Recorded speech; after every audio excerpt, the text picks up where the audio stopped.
Nagaadhaa akkam jirtu fayyaa keessanii isiniin jedha. Ani hayyuu fi qorataa seenaa eenyuti?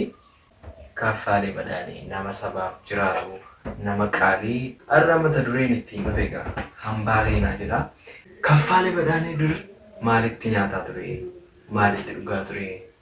Kan jedhu akkuma godambaadhaa qarshii baay'ee baastanii daawwattu. Bor ani immoo utuun hin du'in seenaa kana dhaloota dhaalchisee du'u.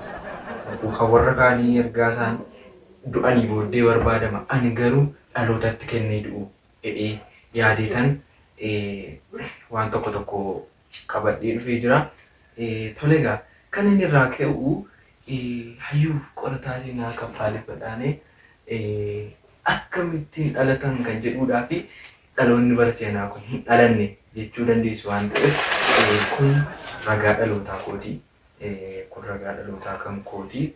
Isa dursitaniyyuu na gaafachuu dandeessu. Ragaa kan fuudhaaf heerumaa kanaadhaaf baay'ee jechuu dandeessu garuu kun ragaa dhalootaa kan kooti.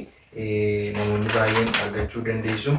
Akkasumas keessa baataniyyuu waan isin na gaafachuu dandeessan waan hin yaadda'u seenaadhaaf maal keesse jettanii waan isin na gaafachuu dandeessan jedhu waan hin yaadda'u kaardii ittiin talaallii fudhataa turte fidi akkanaan hin jenne adaraa keessan dhiifama ishee kana gateen jira waan ta'eef kan biraas hidda handhuuraa keellee fidi akkanaan hin jenne inni kun adeemsuma qorannoo instituushinii qorannaa seenaa kan biyyoolessaadhaan mari'annee kan isinii dhiyeessinu ta'a hidda handhuuraa koo hin barbaadinaa jedha. Kan biraa kanan qabadhee dhufe maalirraa akaanu kanarraa akaan kun maqaan isaa jabanaa jedheen waamanii kun jabanaa jedhama. Kanan fidee dhufee fi ana miti kan itti fayyadamu seenaadhaaf haa ta'u jedhee utuun hin beekin ganama tokko irribarraa ka'een allafayyuu argaan turre gaafa sana seenaadha barreeffataa jirtanii sana booddee utuun lafa nagarree dhiiteen cabsee kun seenaadha kana akka hin cabsee si yaadachiisuuf deematanii tolee kan itti aansu as keessa gaa faayilota adda addaa hedduutu jira kan isinii dhiyeessu kana ishee ana odeessuu laata iddaa argitanii immoo egaa hayyuuf qorataa seenaa Kaffaaleedha. Kaffaalee Badhaaneedha. Waan godhan immoo hin jiru. Baran kutaa 8 baradhuuni qormaata hawaasaati. Qormaata hawaasaa waa'ee nuubiyaa fa'aa waa'ee seenaa adda addaa qaba. 10 keessaa 2 argadhe dhiifamee kana dhalootan dhaalchisu ishee kana. Kan biraa gaafa dhufu kanatti argitan kanas dhiifama. Dursa kana dura wadaroo kan jedhamu yookaan funyoo kan jedhamu kana dura wanta nutti dhufu faayila kan biraa tokkotu jira. Innis yoon isinii dubbisee xalayyaa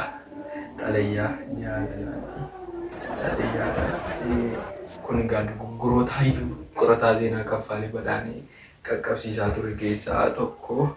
Dhaloonni wanta inni dhaalu qabu akkaataatti xalayyaan barreeffamu xalayyaa hojii xalayyaa hiriyaa xalayyaa maalii jedhee jira garuu kun xalayyaa maalii akkas jedha. Haga unagaan koo geexee bira jira gaa maali geexee hattuuna seetee na bira kottuu gala yoon dhufte maal ta'a galaan ceetee anaan hattuuna seetee sin jaal maaloo giiftii koo adaraa giiftii koo maaloo giiftii koo waa jechuu sodaadhee achumaan booddee gaafa isheen na arrabsitu kana fudhee ba'e seenaadhaaf haa ta'u waliin ka'e finyoon kun finyoo sa'a 2-3 dheechisu finyoo sa'a 2-3 hidhe kun egaa kan harreeti isattiin harree ittiin midhaan hidhatanii ittiin of gaagura jedheetanii fudhee ba'e finyoo sana dhufanii finyoon iyyuu na baachuu hin dandeenye narratti cite godhanii sanaan booddee finyoo kana seenaadhaaf haa ta'u jedheen kaa'ee geexee atillee yoo na hordofaa jirta ta'e finyoon kun isanii siif jedhee ittiin of gaaguruuf jedheedha seenaaf haa ta'u godambaa keessa haa ta'u jedhanii kana jechuudha. Kan biraa kana bara namni feermuzii hin bitanne yeroo jalqabaaf safara keenya keessatti kan feermuzii bite ana.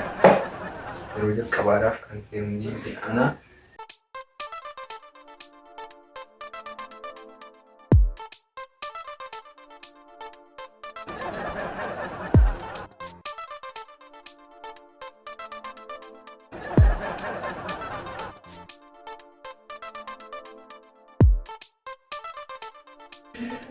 Tole kana faatu jira.